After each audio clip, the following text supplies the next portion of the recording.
Hello, everyone. I'm Judge Janine Pirro, along with Jessica Tarloff, Jesse Waters, Dana Perino, and Greg Gutfeld. It's 5 o'clock in New York City and 4 o'clock in Chicago. And even though this is the 5, it really is 4.5.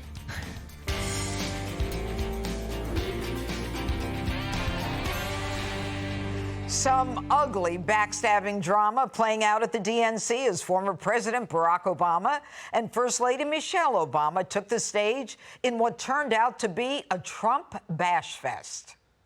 It has been a constant stream of gripes and grievances that's actually been getting worse now that he's afraid of losing to Kamala.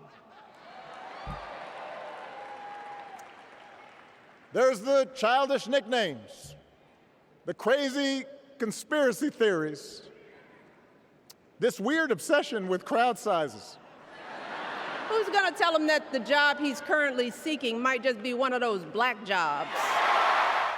The Obamas getting snubbed by the woman that they crowned, Kamala Harris, skipping their speeches altogether. She was 90 miles away in Milwaukee, holding her own counter rally. Fox's Jackie Heinrich reports that her choice was made out of sensitivity and respect to President Biden, who Obama helped push out. One source familiar with the situation told Fox that the Obamas are still not on the White House's good side.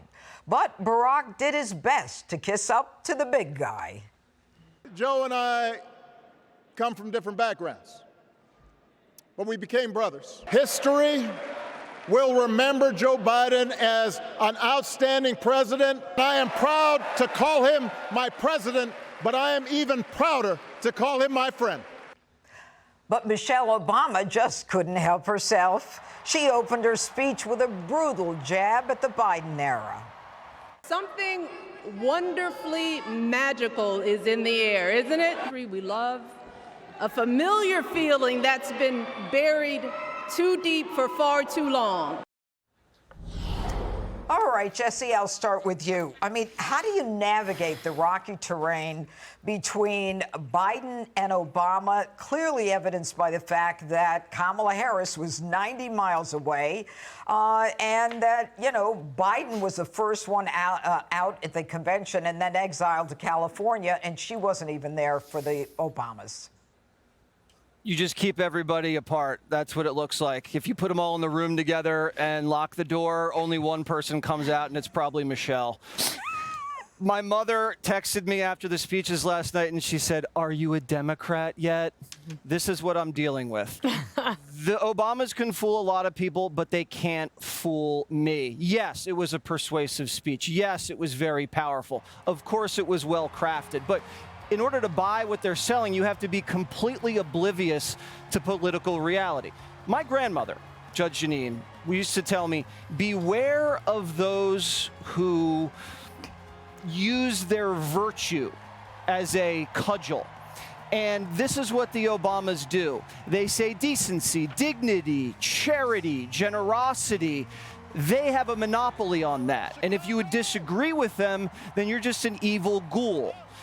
I always say, don't listen to what people say, watch what they do. They've lost 300,000 kids. They've poured migrants into black neighborhoods. They've ruined women's sports. They've made life more dangerous and expensive for Americans. Those aren't virtuous actions. That's incredibly dishonorable. Then the Obamas say the Republicans aren't generous. Have you ever seen Sean Hannity tip? They say Republicans don't sacrifice. Let's take a poll of the Army. Let's see who they're voting for. They say Republicans avoid taxes while Hunter Biden's on trial for tax evasion. And then they go and say, oh, you know, Republicans want to poison rivers and fire people. But this country's too polarized. We need to come together. What? Come on, guys. My whole thing about Trump complaining too much, this is like someone who stabs you, and then when you're crying, they call you a whiner. They have fined this guy. They've arrested him. They've raided his house, and he can't talk about it. Give me a break. Hope is not a plan.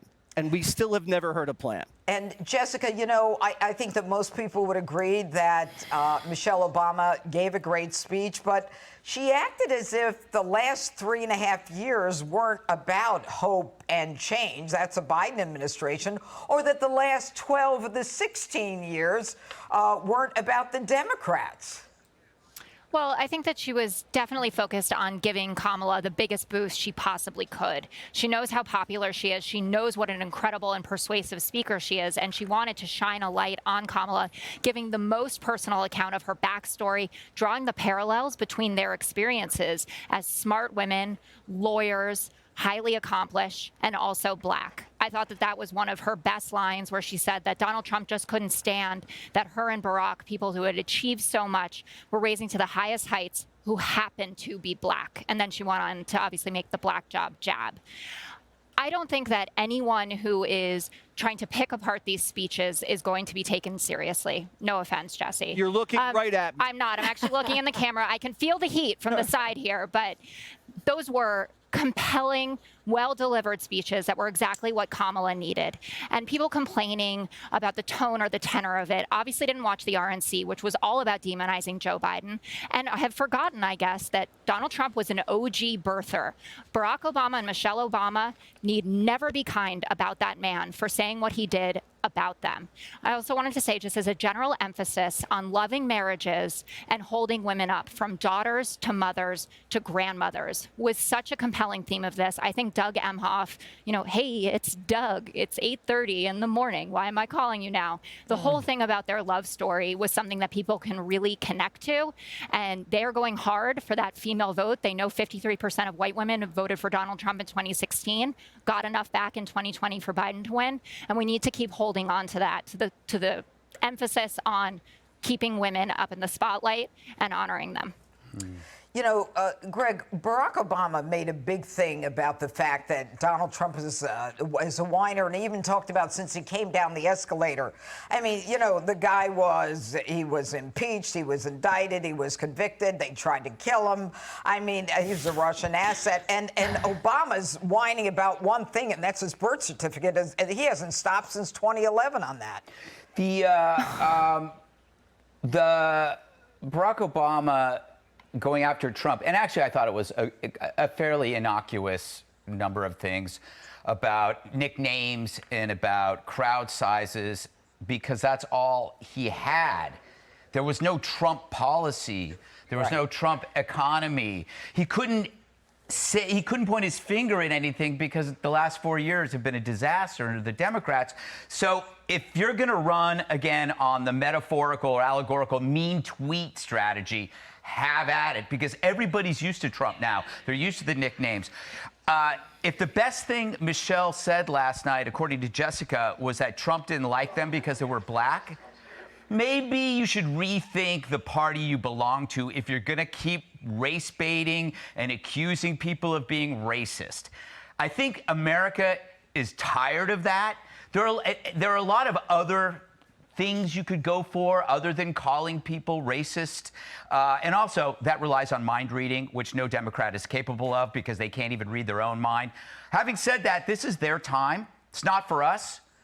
I agree with Jessica on that. I don't want to be like a weirdo who hate watches the five and then tweets about it. You know, if you're choosing to watch something that's not intended for you and you don't like it, that's kind of on you. So I sit there and I feel like, you know what? I'm not going to be like the guy at a bar who's over listening to a conversation that a family's having. It's none of my business. And now to my last point, business and minding your own business. Obama made an aside about generational wealth being basically affirmative action, whether it was for Trump or rich white people, who knows. So because your parents did all right, it's not fair to other people. Fair enough, you can say that, but mind your own damn business. You have no business getting to somebody's family's hard work. You keep your side of the street clean, we'll do ours. Since when is somebody's family's wealth your business? Envy for what a person's family did is really sad and sick. Generational wealth for many people is a myth. ultimately wealth, when you accrue it, is transferred down to your kids. It's split. And then it's split again, and then it's split again. Generational wealth only lasts, for most people, one generation. Right. It divides instead of growing, unlike Obama. So he made his wealth through government, public service, good for him. Corporations flock to him because of the star power that he got being in government. He's made millions, perhaps hundreds of millions, without ever creating one job. Without ever creating one job in the private sector. All of that money goes to him and to his lovely children. The generational wealth that he has accrued, he is obviously going to pass to them, and they're going to pass to their kids. But you know what they're not going to do? They're not going to stop working. Rich people don't stop working because they're rich, because they want to remain rich, and they know you can't live that way. So let's be done with this myth of how rich people somehow don't work because they have generational wealth. You know, he wasn't born with a silver spoon in his mouth, but right now he can buy truckloads of silver spoons. All right, Dana, last question to you. I mean, one of the issues that Greg brought up is the fact that neither Michelle nor Barack talked about policy. You know, they talked about the chaos that would be created when the chaos was pretty much about the left reacting to Trump, but nothing about world peace, nothing about any of the good stuff in the policy. In the last 2 days, what I've noticed is that the convention is acting as if the Biden-Harris administration never existed. They're acting as if Trump is the incumbent. One of the things Barack Obama said last night was, he goes, like, we just can't afford a sequel. We can't afford any more of this chaos and the bumbling around. And I was thinking somewhere Trump is watching this going, yeah, I agree. That's exactly what I've been trying to say. I also want to add one thing. I think Jackie Heinrich reported this morning that, I guess, about the RIF. I don't doubt that someone told her that. I actually wondered, though, when I saw it, if we were being punked. Typically, the candidate isn't here all 4 nights.